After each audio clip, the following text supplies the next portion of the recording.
I called to order the Town Council meeting for January 18th, 2012, and ask if you will join me in the Pledge of Allegiance. I pledge allegiance to the flag of the United States of America and to the republic for which it stands, one nation, under God, indivisible, with liberty and justice for all. Item 3 of the roll call. Councilor Roy? Here. Councilor Holbrook? Here. Councilor Sullivan? Here. Councilor Benedict? You're on. Oh, Yep, that's good. I couldn't hear you, sorry. Councilor Rancourt? Here. Councilor DeAndre? Here. And Council Chair Alquist. Here. Item 4, our next item is our general public comments. Anybody here that would like to speak on any issue? We have a number of public hearings tonight on issues, and you'll have an opportunity to speak on individual items. But if there's anything on your mind, anything you'd like to speak about, now's the time for it. So please step up to the podium and make your comments, if you would, please. Okay. That was pretty easy right there. Item 5, the minutes from the December 21st meeting. Is there any omissions or errors? If not, I'll entertain a motion. Move approval. Second. All those in favor? Opposed? Item 7, items to be signed, that's in progress. And the first order of business? Order number 1201 is a 7 p.m. public hearing and action on the following new requests. Massage establishment license from Leslie Dutton, doing business at Magic Bridges, located at 605 U.S. Route 1, and a massage therapy license from Brian Chadbourne, located at Magic Bridges, located at 605 U.S. Route 1. And with that, I'll open the public hearing. Is there anybody who would like to speak on either one of those items? Please step up to the podium. If not, I'll close the public hearing. What is the council's pleasure on this item? On Move these two approval. Second. items? Any comments, questions? All those in favor? Opposed? Order number 1202 is a 7 p.m. public hearing and action on the new request for a pawnbroker's license from Corey Poulin, doing business as Golden Tech Trading Post, located at 582B U.S. Route 1. And I'll open the public hearing on this item. Is there anybody in the public who'd like to speak? Now's the time to do it. Speak right up to the, state your name and address, please. Tom Bennett, 18 Chamberlain Road, Scarborough. I don't have a problem with another pawn shop opening. I like competition. My only concerns are that it's so close to the school, which when I was getting my license and the ordinance going through, there was a whole discussion about where they should be, where they shouldn't be. And, you know, this is like basically within walking distance to school. The only issues that we've had with our shop has been with kids, if the police have come there over an issue. Thank you. Anybody else like to speak? If not, I'll close the public hearing. What is the pleasure of the council? Move approval. Second? Second. Questions? Council Yeah, report? I do. What school is it near to? Yeah. Huh? I'm not aware. As I understand, this is right in the Dunston area across from the prior Dunston School. I think the closest school would be Blue Point Elementary, as far as I could tell. Yeah. I believe it's not close to a school. An old retired school. Okay, so then well, there's some confusing, because my understanding was it was at 582B. And the GPS, it says that it's like right in this. Yeah, it's near the old Dunston School. Okay, right across from the thrift shop. Right, yeah, that's right, across from the, Oh, so it's Oh, in the gray building that's in the. where Knights Use Furniture Mr. was? Pullen's here, perhaps he could yeah, sure, clarify Mr. that. Pullen, why don't you, could you step up to the Just to clarify. podium and introduce yourself and tell us exactly where it is? All right, I'm Corey Poulin, and it's located in the old pet store, Pausing Around. You know the new Subway that they just put in? The next building over. They actually split the building in two. Half of it's a real estate company. The other half is vacant at this point. Okay. Hold on just a second. Is there any other questions? That was mine, I just That was couldn't it. figure out Yeah. where it was. Just for clarity, I believe the pet store was Positively Pets. was the That is name, it, just and to they be clear. transferred to Portland, South Portland. South Portland. Yes. Scarborough, Is it Scarborough? I think is they're in Scarborough. Is it still Scarborough. Scarborough? Yeah, They're right by across G- from they're like the by Walmart. GSN, aren't they? They're across from Martin's now. Yep. Yeah. Any other questions? Well, they're next to the Marsh View is where they are. Mention for those old timers. Yeah. Okay. Any other questions? Thank you, Mr. Yeah. Pullen. Thank you. We have a motion and a second on the floor. All those in favor? All those opposed? Welcome to town. Under new business, order number 1203 is a first reading refer to the planning board the proposed amendments to Chapter 405, the zoning ordinance, Section 9, performance standards, J, accessory units. And Dan Bacon is with us here tonight, and they'll explain something to us. Thank you, Mr. Chair. Dan Bacon, Town Planner. I think as probably most of the council understands, the town's been allowing single-family homes for about 8 to 9 years to apply for accessory units. And when the town passed this allowance back in the early 2000s, it was rightfully cautious. It was a new use. There was concerns about whether lots were big enough, how big accessory units should be allowed to be. There was interest in having the applicants for accessory units record the fact that they have accessory units at the Registry of Deeds and have basically a 5-year time frame to have these units and then need to renew them. There's also a lot of emphasis put on making sure these units fit within single-family neighborhoods and the character of neighborhoods. And after 8 to 9 years of experience, the town's learned a lot about these units. The zoning board's approved probably 10 to 15 a year over the past 8 or so years, and at this point, we're really revisiting the ordinance to look at what we should keep in terms of standards and what needs to be updated or can be loosened up, et cetera. So before you is a host of amendments to this section of the zoning ordinance that pertains to accessory units that's being offered by staff, some input from local builders and property owners who either have units or want accessory units, as well as some amendments made by the ordinance committee at their last meeting. And I think it's really crafted this into a good document and a good update to how we allow for accessory units. So I'll quickly highlight the key changes and then turn it back to you, Mr. Chair, for this discussion and questions if the council has any.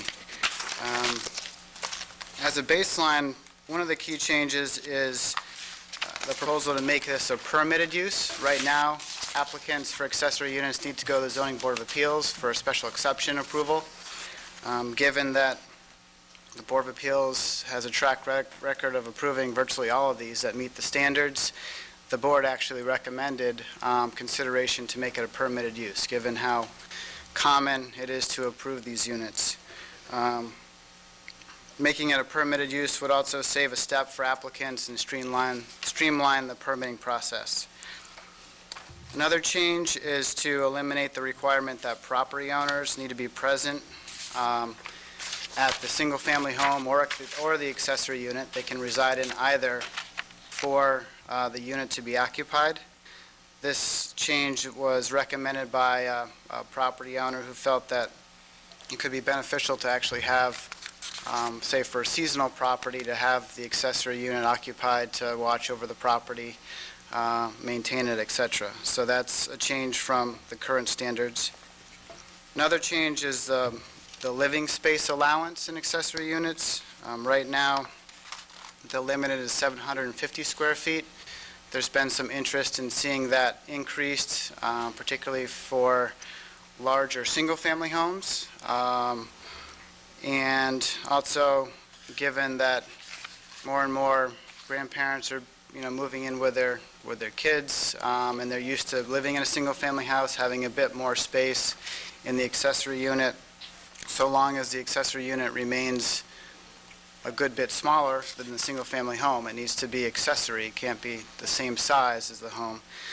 So what's being offered here is actually square footage, sort of a sliding scale square footage for accessory units that the town of Falmouth uses, and it's really based on the size, the square footage of the single-family home. But it also allows smaller single-family homes still to have accessory units at 750 square feet, which is the town's current maximum. So it provides more opportunity for a bit bigger accessory units. Another change is the minimum lot size requirement. Right now, there's a minimum lot size of 15,000 square feet, about a third of an acre, to have an accessory unit. As the town's been moving in the direction of smaller lots, denser neighborhoods, also the beach communities, there's a fair amount of residential property that can't apply for these, and there's been interest in smaller lots and property owners having this ability. So there's a proposal to eliminate that minimum lot size for accessory units.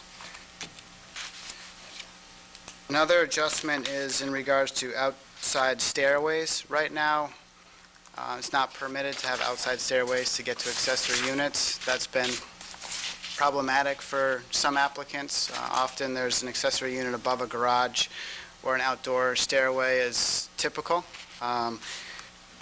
So there's been some amendment to the language so that you can have outdoor stairways, but they not face the street. The intent there is outdoor stairways can sort of not be in keeping with single-family neighborhoods, but if they're either on the side of a building or screened, that way that folks can have that egress to accessory units and still have the character of a single-family property.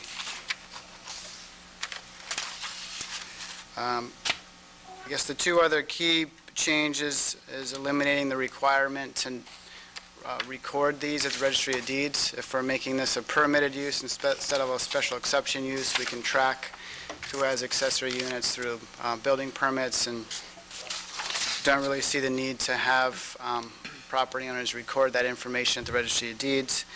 And the other more major adjustment is accessory units in detached structures. Right now, if you have an accessory unit in, say, a garage or a small cottage, 50% of the space of that detached structure has to be dedicated to the single-family house. And that's become problematic for applicants who really just want to build a small accessory unit, small cottage. They're basically building twice the structure that they want to accommodate that accessory cottage. So that change is proposed to eliminate that problem while still requiring those detached structures to be close to the single-family house within 100 feet, so that they're not essentially creating two single-family houses on a property. So in a nutshell, those are the key adjustments, and I'm happy to answer questions if you have any. Go ahead. So could you just explain the difference between an apartment and an accessory unit? An apartment, an accessory unit isn't actually, under the zoning, considered a separate dwelling unit. It needs to have common utilities. It needs to meet these various standards, while an apartment would need to be or could be a separate dwelling unit. Like you could have an apartment and a two-family dwelling that wouldn't have to meet these requirements, but it only would be allowed in zones that allow, say, a two-family dwelling or a three-family dwelling or multifamily dwellings. Does that help answer the question? Well, I mean, I think I'm sort of clear about it. I guess I was trying to give the, general public a better understanding of what the differences are. The accessory units were intended primarily for family members, or in some cases, a good example was made at the ordinance committee last week that, say, a healthcare provider who might live in one of these units and care for a person in a single-family home, maybe a nanny, a child that comes back from college and needs a place to live for a period of time, or you could rent it out. But they're really accessory to a single-family house, when an apartment wouldn't necessarily be accessory to a single-family house. All set. Thank you. Council Rancourt? Are we taking comments, Ronnie, or do we need a motion before we make Well, we- comments? Or are you just doing What I really want to questions? do is, while Dan was up there, I thought if you had some quick Well, questions. I don't really but- have a question, I have a comment, so I can Okay, wait. well, why don't we open it up to the public, see if they want to comment on that? I think and we'll take Judy's got a motion. question now. Well, just a question, based on Council DeAndrea's question, accessory versus apartment. My understanding of accessory was they didn't have the full-fledged oven, stovetop. I mean, they could have a microwave and those kinds of things. And that to me, was the accessory part of it. They have to use, for full-fledged cooking, have to use the main house's, Accessory units can have a full kitchen and can They be can, okay. independent of the single-family house. Yeah. they I mean, can. it could be, it's somewhat like a small apartment. I guess it's not necessarily different from an apartment. If you think of a small apartment that goes along with a single-family house, it's very different than, apartment building or a number of units that are in a multifamily dwelling. Wasn't that, however, how it originally started before 2006 or 3? Because I do recall from the 90s, we allowed accessory, but they couldn't have a stove. Right, they couldn't, Yeah, but it's not related. I think I had the answer, Judy. I don't think it was related to this. It was related to when the Truman's issue came up. No. But that kind of, doing those kind of units, they were not going to be allowed to have full kitchens. It was whatever we were going to use for that. And the initial of this was, it had to be, it was a concept of it could even be freestanding back then, when we first started it. But usually it would probably be in above a garage or in a small attachment to the house. It could be ancillary in that it could be the older person didn't have a full kitchen, but they could have their own bathroom, their own kitchen. But it would be of a reduced size. It may have occurred with the Trumans, but even prior to that, in the early 90s, when I was first on the council, it couldn't have that. And Yeah, but I think then this... it was changed Right. later. I think this passed in like 2003. That's Yeah, certainly I'm right. talking before that. Cooking facilities are a defining characteristics of a separate unit, correct? Right. They are.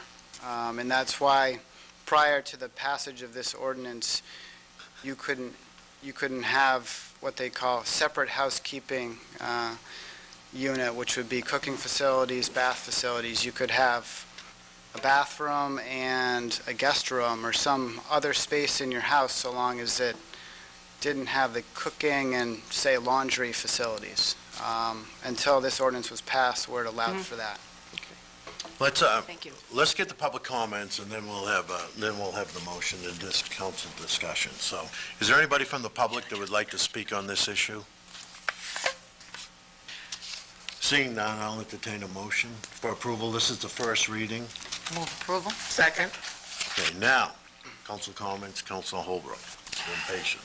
I love this, so I'm just going to start off with that. I love this. I think it's great. I think it's a perfect step in the absolute right direction. A lot of families are looking at taking in a mother or a father, and a lot of families are also taking in kids coming back from college. So, and this also, I think, helps fit in that affordability piece that we need more of in town. My off comment, to me, the big difference between this and an actual apartment, you're limited to, if I'm not mistaken, 2 occupants of this. You're not supposed to have more than 2 occupants in the accessory unit. Yep. You're sharing things like, septic systems, utility meters, that sort of thing, and there's only 1 allowed per dwelling. Correct. My question, the only question I had, because I've been driving up and down the roads over the last few days, and my wheels have been turning. There's one section, it has to do with the 100 feet. For the detached? Yep. Yes, for the detached, and you can't be located any further than 100 feet. And as I was looking at houses around town, some of these older farms, if you will, the larger barns sometimes can be set quite a ways back from the primary structure. So my question was, what happens in that instance for those people? Are they, because they're further than 100 feet from the primary structure, what is their course to be able to do this, or are they not allowed to? Are they? Under this standard, they wouldn't be allowed to do an accessory unit in the detached building. They could do an accessory unit attached to the single-family house or within the single-family house. So that would inhibit certain property owners from doing an accessory unit in, say, a building already exists, like you say, that's 200 feet or 300 feet from the single-family house. The current standard is 75 feet, so we're trying to actually loosen it up a little bit. The historical concern has been that there wouldn't be as much relationship to the single-family house. It'd be more of an apartment, or it'd be more of a unit that might not be policed as well as it should be, or could be sort of another single-family house on a lot that only is allowed one single-family house. So that's been the historical concern with allowing them too far afield from the single-family house. But It could increase the cost, too. I mean, we're talking, it has to have one connection to storage and those kinds of things. So in the long run, it would increase their costs beyond what they initially would want, too. They've got to run the sewer line. It's not cheap. Councilor Benedict. I wanted to know what was involved with these, with lots that are only going to be able to have septic systems.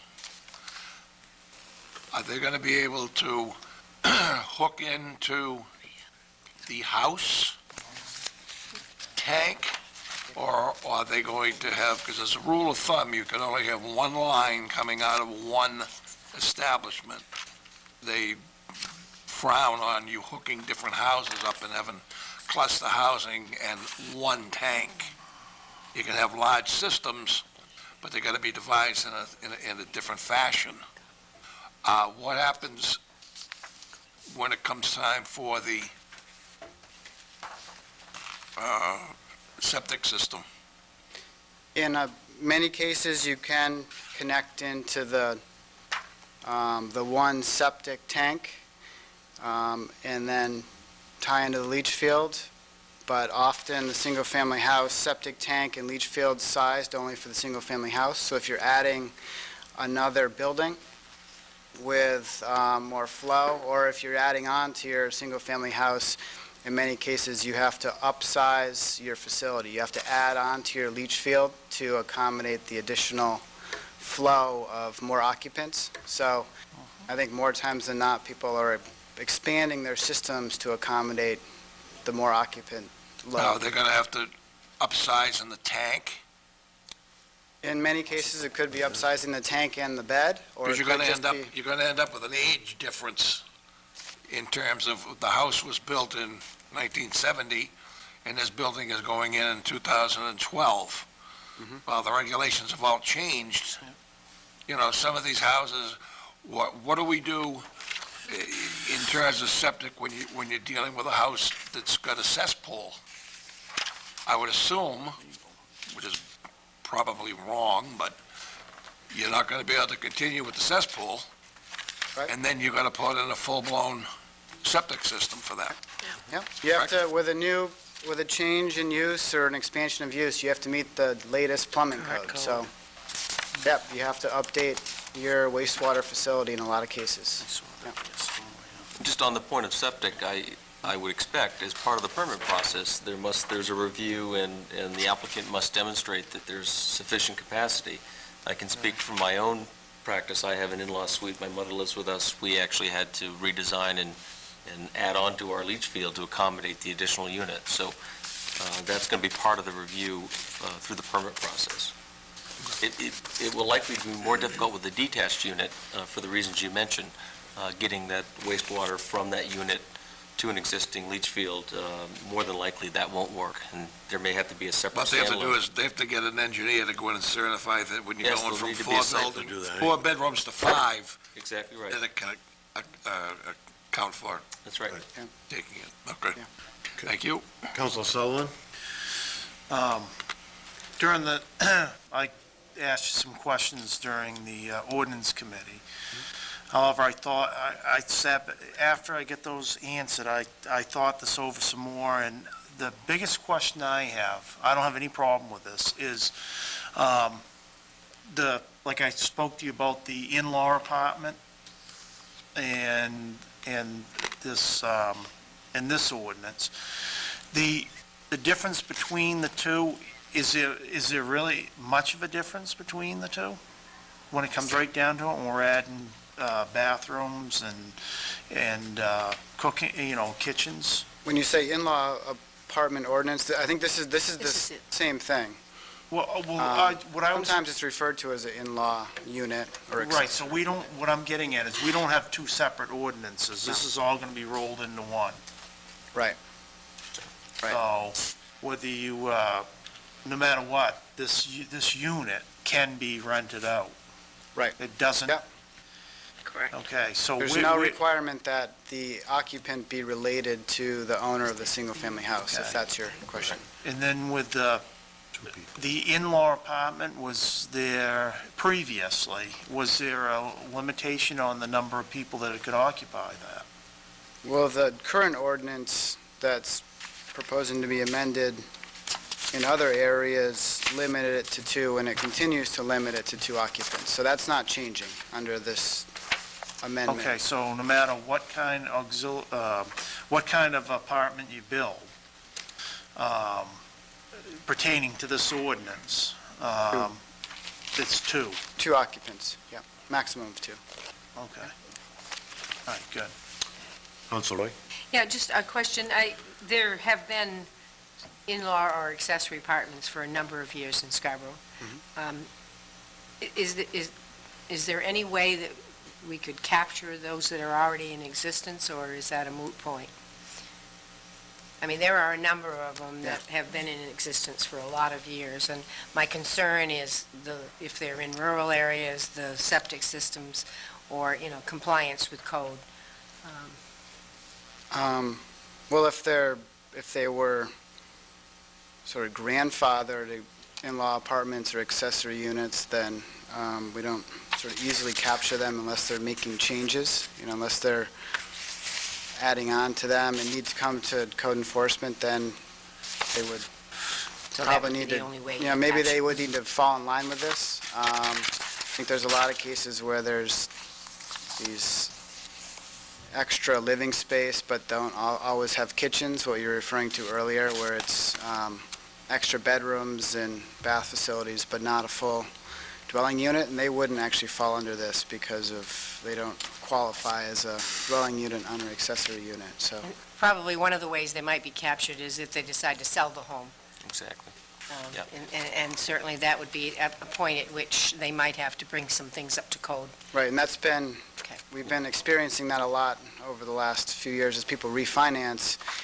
We've discovered that they've had some unpermitted accessory units. So they've been coming to the zoning board to try to get approved. In a lot of cases, since they didn't go to the zoning board to begin with, they don't meet all the standards.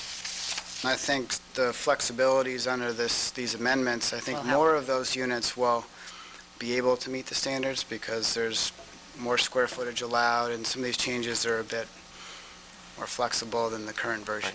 And in fact, in a number of cases, we've required them to remove the kitchen, the cooking facilities, which is that defining characteristic. I suspect a number of those may want to come back, go through our normal administrative process now, and make a lawful accessory unit.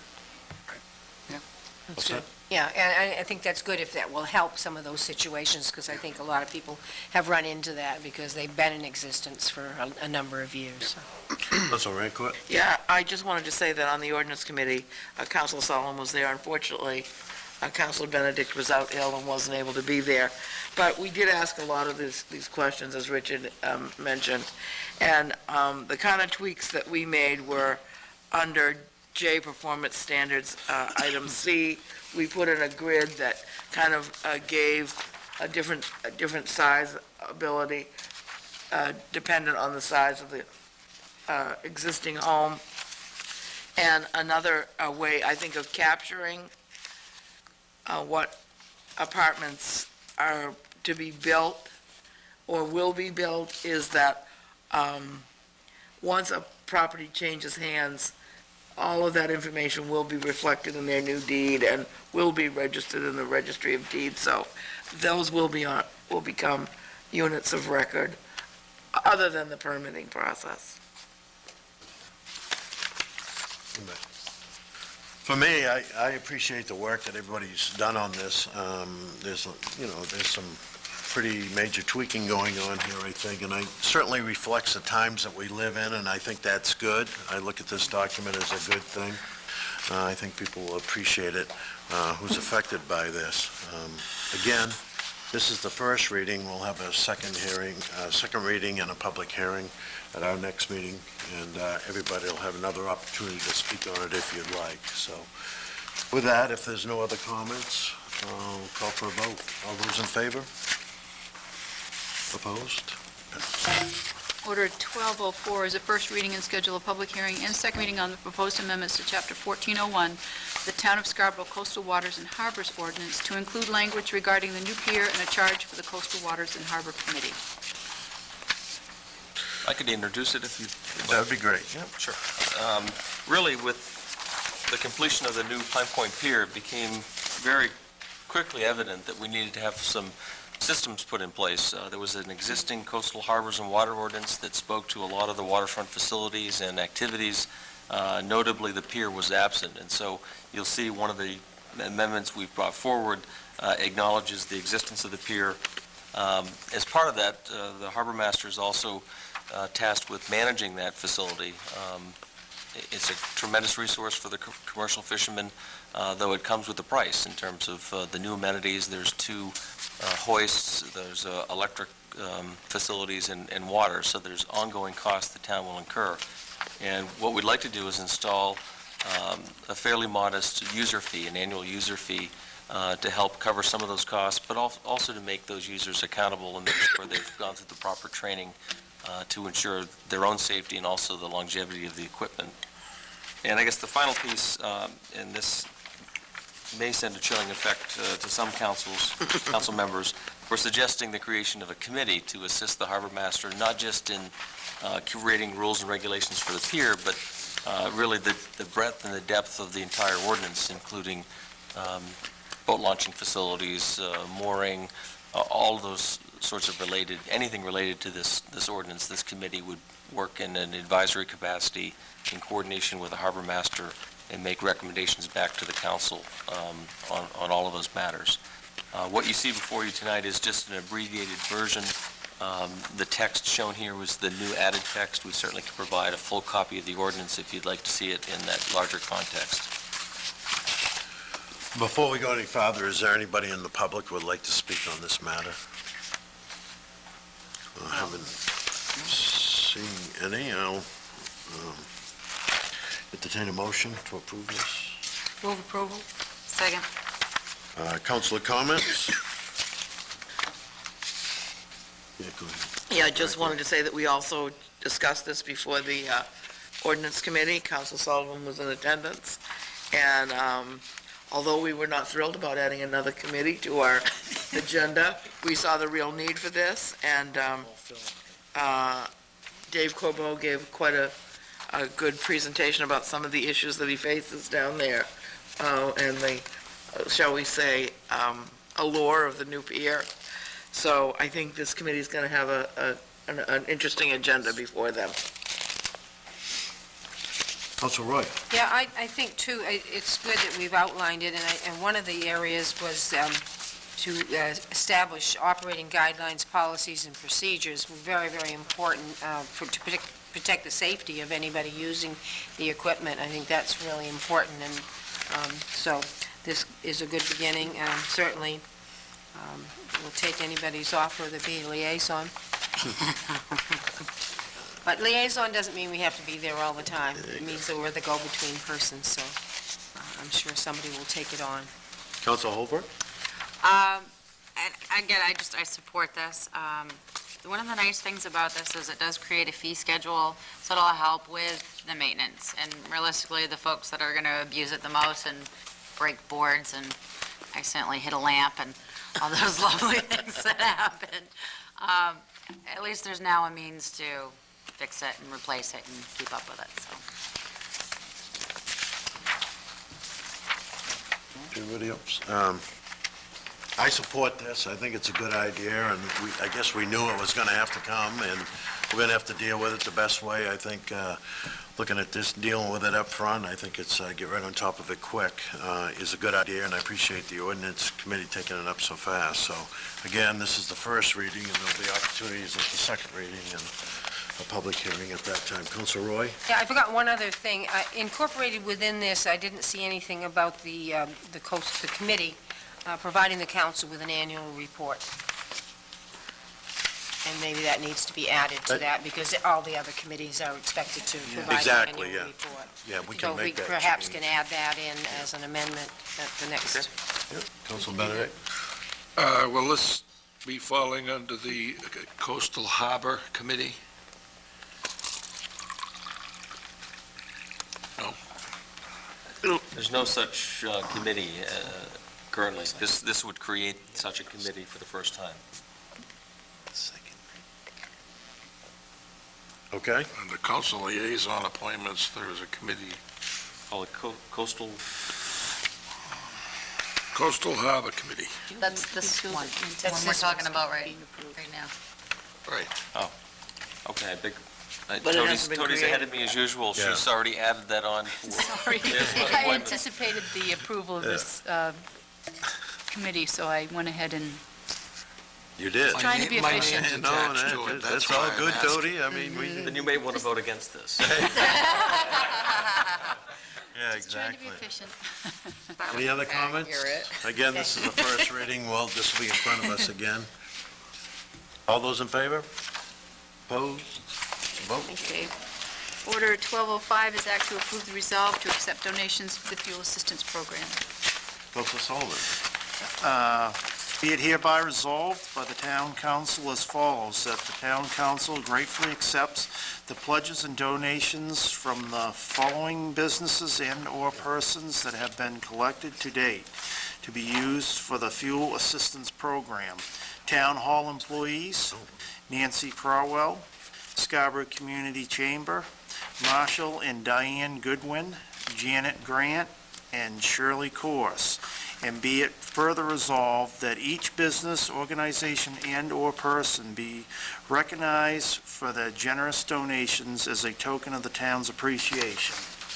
And that was in the form of a motion? Yes. Second? Second.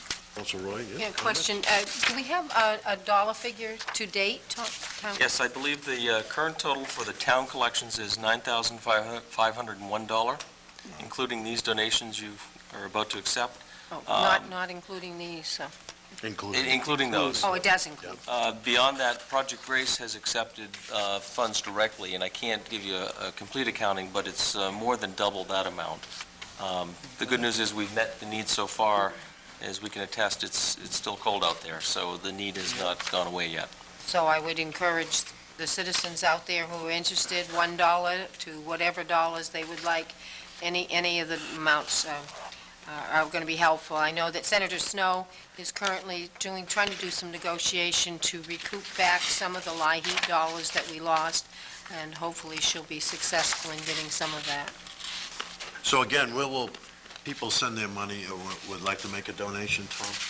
I would prefer them to make it through the town. We have an accounting system set up to do so. They would make a check payable to the Scarborough Fuel Assistance Program. Okay. and drop it off or send it in, and... Either or, to the town clerk's office or the town manager's office. Great. Again, thank you, everybody. All those in favor? It's a vote. Order number 1206 is act on the request to amend Chapter 311, the schedule of fees regarding the fire department rescue fees. Anybody from the public would like to speak on this issue? If not, I'll entertain a motion. Move approval. Second? Second. I'd just like to say, as Chair of the Finance Committee, we did review this fee schedule with the chief at our Finance Committee meeting on the 9th, and the Finance Committee agrees with the recommended increases in the fee service as a recommendation to the rest of the council. Right, as being on the Finance Committee, again, to echo what you're saying, I think what we're just trying to do is put things into line, bring them into order with other cities and towns around us, but it kind of makes more sense. So, does anybody want a more detailed explanation of that? Chief Thurlow's here if you do. If not, we'll vote on it. I have a question. Yep. Or I have an amendment, please. Yep. It is a minor technical amendment, and it is to the fee of fire department rescue charges, where it says federal Medicare, CMS. The title should be the Centers for Medicare and Medicaid Services. There is no such animal as federal Medicare. CMS. Centers for Medicare right. and Medicaid Services. Okay. In the black, Tom, over on right the other, here. right Oh, there. thank you. Okay, Okay. yes, thank you. The It's Centers correct in for the red. Yeah, Medicare. It doesn't say it anywhere, Centers for Medicare and Medicaid It does in Services. the Right up red, here. just to the It's left in the of that. red to the Oh, left. okay. Does, But this black apparently isn't being changed. We will change it We'll make based that- on that. Great, We can thank do you. that. That's just a technical thing. I guess one point that I would make in looking at the fees, there's She did do it a in the form of a motion. an entity that they're going to move to take care of all of that billing called Comstar, and their recommendation was significantly higher as far as fees as what the chief is recommending. The other thing I think that's important to note is that one of my concerns was, what about the folks that cannot, do not have the third-party payer or do not have the coverage? And that certainly is built into it, and it will not cost the individual taxpayer more monies than their plan will pay. But I think, the fees that the chief has brought forward, it's in line with what they are currently experiencing and should help to keep the revenues up. Chief The Thurlow, last could time you we- come to the podium for a minute, please? Last time we did the review of the fees was 10 years ago, so it's certainly a timely review. I suspect you probably have a few comments that you'd like to make. In front of the Finance Committee, like Councilor Roy said, you give a very good, clear presentation to us. But again, there's going to be a company that's going to be doing this for us. Could you explain that a little? Absolutely. for us? Thank you for the opportunity. This is really part of a bigger process. Earlier this fall, the Finance Committee, the Finance Department, had an employee that left for some other opportunities, and that gave us the incentive to kind of look at how things were being done. We have done in-house our own EMS billing for 25-plus years, and the employee that has been doing that for all that time does an excellent job and was very good at what she did. But this whole field has become much more complicated. The Medicare regulations get more and more stringent every year, and it was becoming difficult for her to do that, as well as some of the other ancillary duties that she was doing in the tax office. So we took a look at different opportunities and went through a formal request for proposals process. We did end up contracting with an outfit called Comstar. There were some main firms, but this outfit, who was in New Hampshire, in Massachusetts, actually had the lowest cost and the best proposal. We went down, visited the firm, vetted them very carefully with the finance director and my senior staff, and we think that what they're going to do is provide us with a service that costs us no more than it was costing us to do it in-house, and probably less expensive, to be honest with you.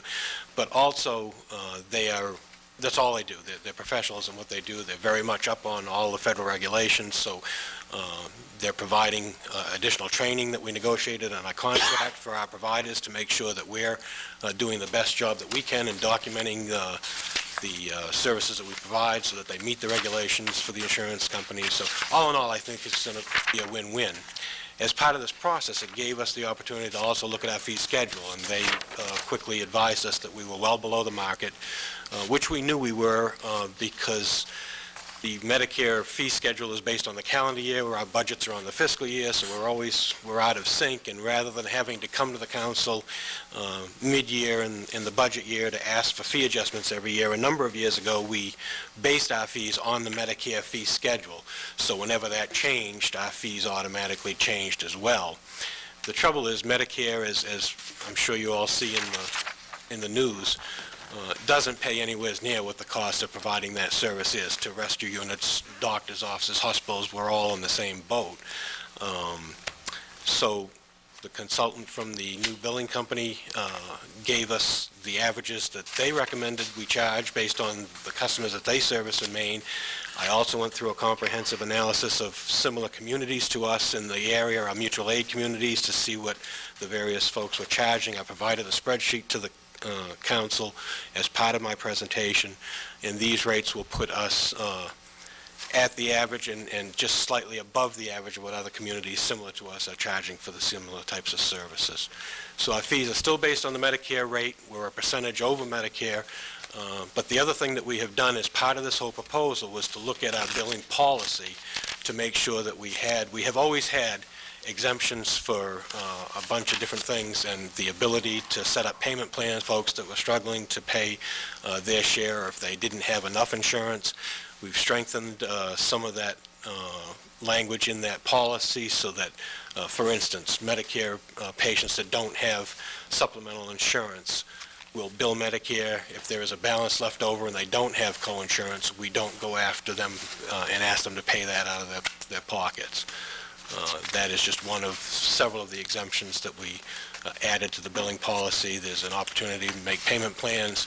There's poverty guidelines, so if you fall within certain income levels, the billing company can actually write those balances off that the insurance company doesn't pay without even having to go through a review process if they fall within certain income guidelines. And at the Finance Committee, Councilor Holbrook asked us to add an exemption for active military folks, which we were happy to do, so that's also in there. Did that answer your question, Mr. Chairman? Is there any other questions? Any questions? Yeah, go ahead. Yeah, just a Councilor couple. Mike, are you billing Maine Care as well? We are.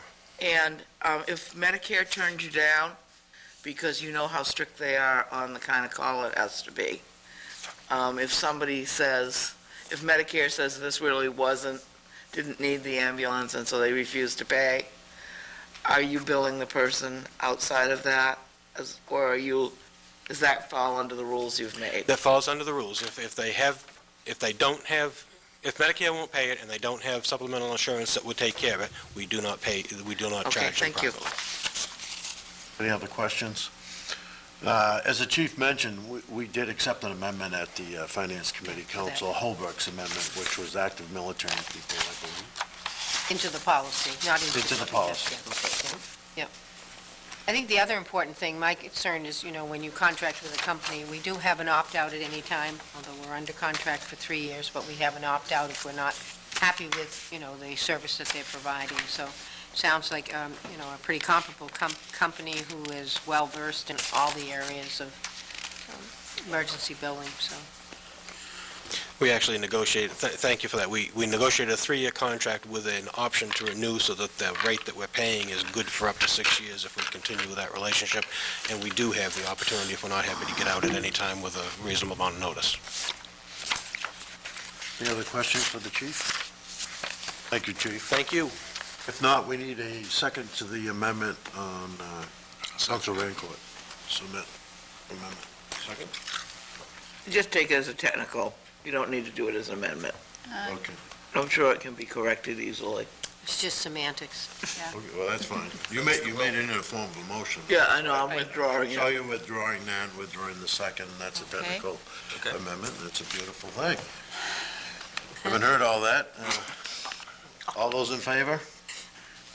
Opposed? I'm glad you recognize the beauty of it, Ron. Yeah, wonderful thing there, right there. Order number 1207 is act on the annual seasonal road posting for weight restrictions, if necessary, from February 22nd to May 14th. Anybody from the public wish to speak on this issue? If not, I'll accept the motion. Move approval. Second. Council comments? This is something we do. Just a question, she just pointed to me, Beach Ridge Road, it was posted by MDOT. They didn't even do the recent repaving. I mean, but they're gonna post it to keep it together, right? Yeah, I guess it's in our best interest. they But still yes. have the authority to do that, that's right. Richard? Just for the record, to make it clear, even though it's the 22nd? Yeah. 22nd, they're going to be posting on the 20th and go into effect on the 20th. You can get permits as long as conditions are favorable to run across those roads from Public Works. For early morning, yeah. Right, the morning Right, of. You got to get the day off, Early right? morning. Good point. Any other questions? All those in favor? Vote.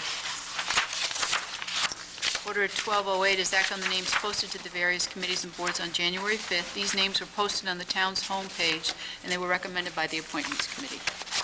Anybody from the public like to speak on this issue? Seeing none, I'll entertain a motion. Move approval? Second. Second. Council discussion. Anybody has any comment? Just- Again, these are posted on the town website. Yeah, just the copy that everybody got in their packets, the last name on the Energy Committee, Mark Follensby, that needs to be crossed out because he resigned from the committee. Okay. He has been taken out of that. Any others? All those in favor? Opposed? Vote. Order 1209 is act to accept the 2012 Town Council goals. Yeah, I guess I'll turn this over to Tom. Well, I hope I captured the thoughts and the wishes of council and during your workshop. What you see before you, I did take a couple of liberties by combining in two different cases. I put two goals together. I thought they were close enough. Forgive me, I'm not sure if I can even identify which ones those were. The ones that are before you and you're considering for adoption to make them your official goals are all those that received at least one vote. And then for your further reading benefit, I did provide a list of the other goals that came up that were discussed that evening that did not receive a vote for whatever reason. I think it was Councilor Roy that asked me to do that, just so we're mindful as we go forward. I think there's some good ideas, and we'll keep them in mind as we go through the year. We have a motion. I move approval. Second. Councilor comments?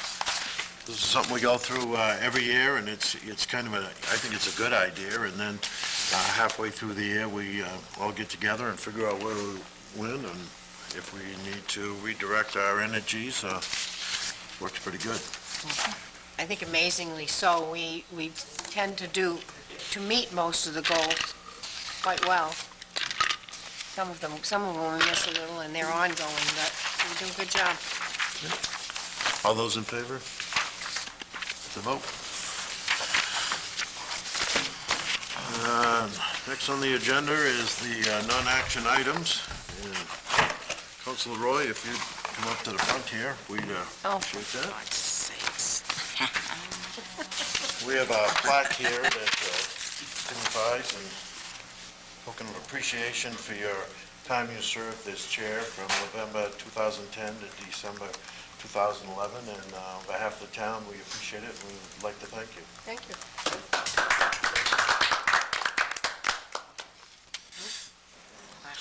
Okay. Standing committees, reports, liaison reports. I'll start down here. Councilor Benedict, do you have any? No, I do not.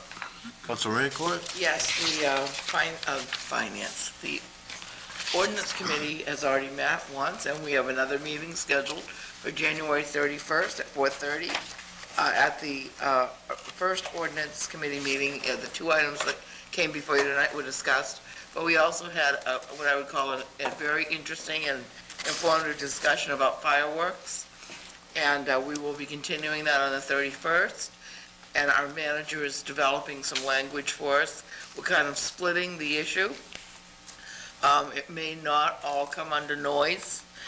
We are thinking that there may be a separate fireworks ordinance, so we will be discussing that at length at the ordinance committee.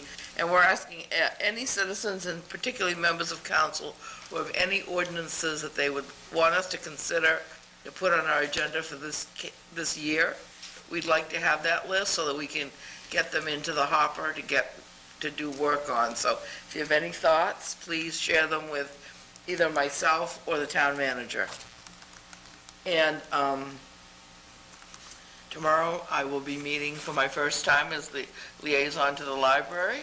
Okay. And I also missed, unfortunately because of work, my first senior WOW meeting, but I now am on their calendar and will be starting to go to those. And I also wanted to report to the ad hoc committee on Health of the Elm that she has returned to Scarborough and is in residence down at Public Works at this time, and so that's where people can contact community services if they wish to partake of any pieces of elm for future artwork. Thank you. Councilor DeAndrea? I have nothing. Councilor Roy? Yeah, Finance Committee, as I stated earlier, met on the 9th. We had two items on the agenda. One was the EMS billing, which we just talked about, and the other was to talk a little about the labor negotiations with the police department, and we went into executive session and offered our advice on that. Energy Committee meeting is tomorrow morning at 7:30. Long Range Planning Committee meeting, we met on the 13th, and the two items that were on the agenda was the finalization of the Pine Point rezoning, and that ordinance change, zoning change should be coming forward to the council in February. And then the second item that we talked about was the restructuring of the Haggis Parkway guidelines, and that's ongoing. We will be having on the 25th at 4 p.m., a meeting with those owners of lands along the Haggis Parkway to talk about what they'd like to see and get their thoughts and ideas, just the same as the Long Range Planning has done with each area that they've done rezoning with. And then we will have our regular meeting on the 27th. SEDCO is meeting tomorrow at noon. It's a working group, and we're going to be looking at alternative funding sources for SEDCO. And then we have two regular scheduled meetings, the February 2nd and March 1st. Other than that, I haven't been to one meeting. Councilor Holbrook? I have a couple names to post from the Appointments Committee, met this evening. The first one is J. Anton Bodor, if I pronounced that right, hopefully. I'd like to post him as a full voting member for the Seniors Program Advisory Board, and as well as a full voting member on the Energy Committee.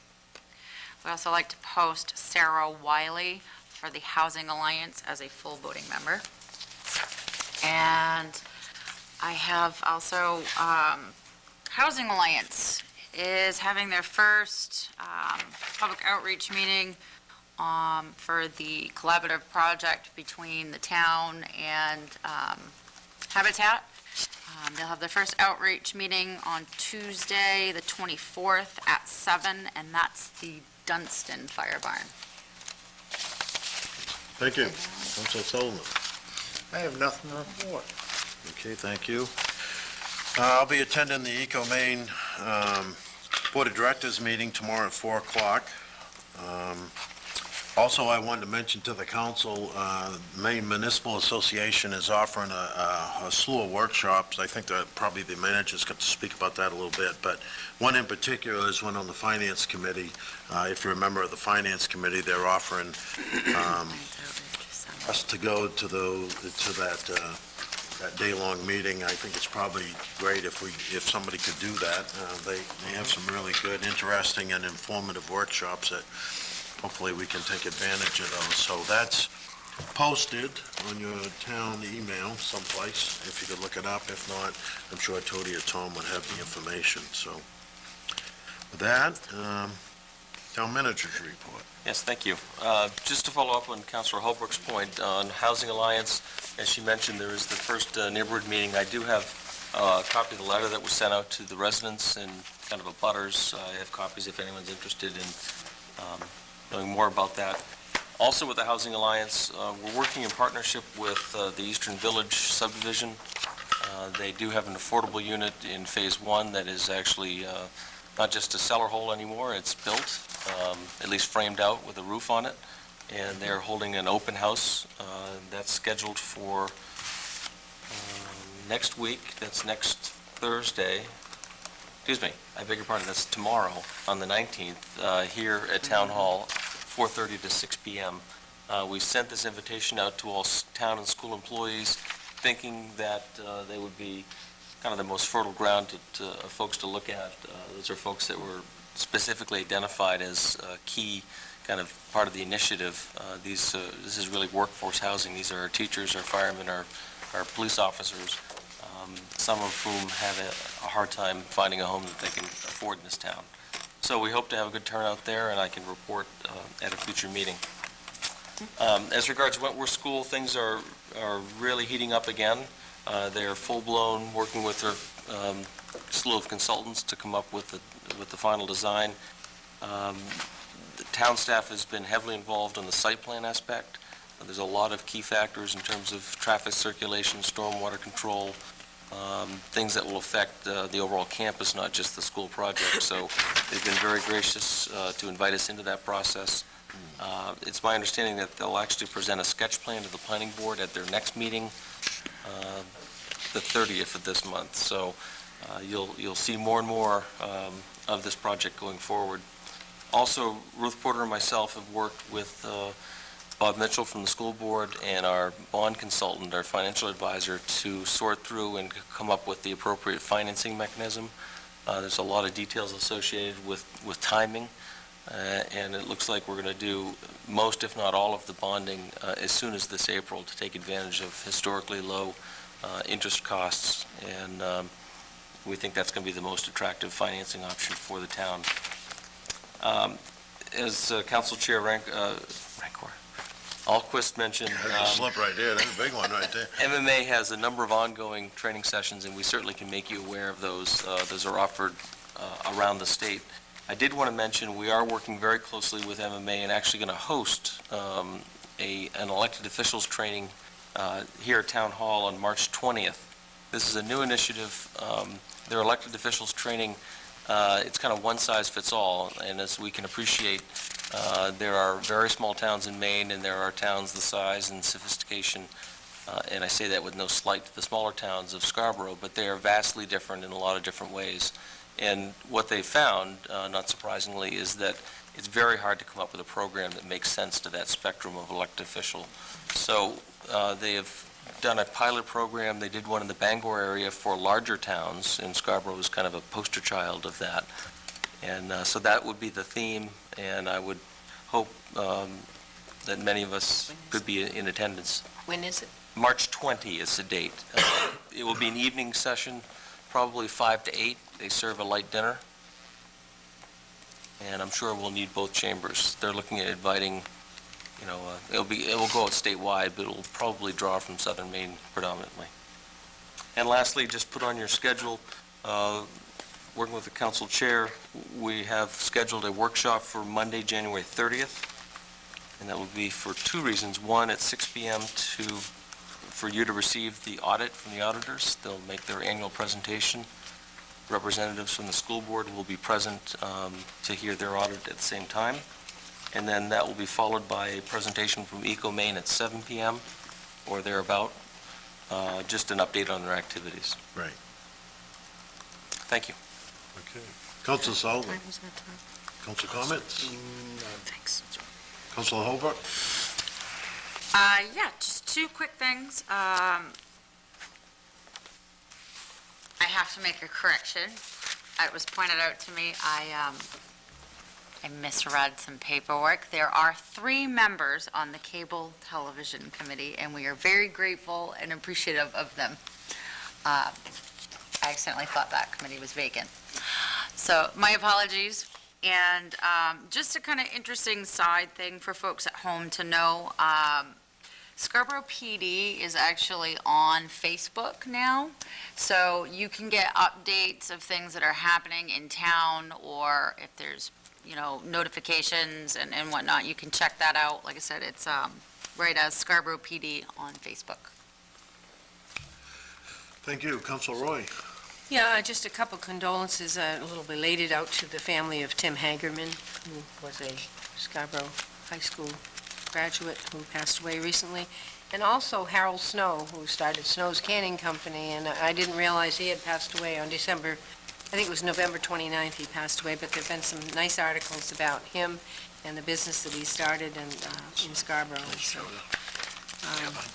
and then also some congrats to particularly the girls' hockey team, Class A title, so that's kind of good. And all of the teams, I think they've all been representing well lately, so that's it.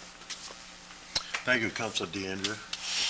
As usual, there are free gun locks available for Scarborough residents at the Scarborough Police Department, which is open 24 hours a day, 7 days a week, 365 days a year. Council Rankwood? Yes, my condolences too to the Snow family. I was unaware that Harold died as well. Our youngest daughter, Susan, was in my class in school. Her sisters, Linda, Beverly, and Cora Jean, of course, and many other Snows in town.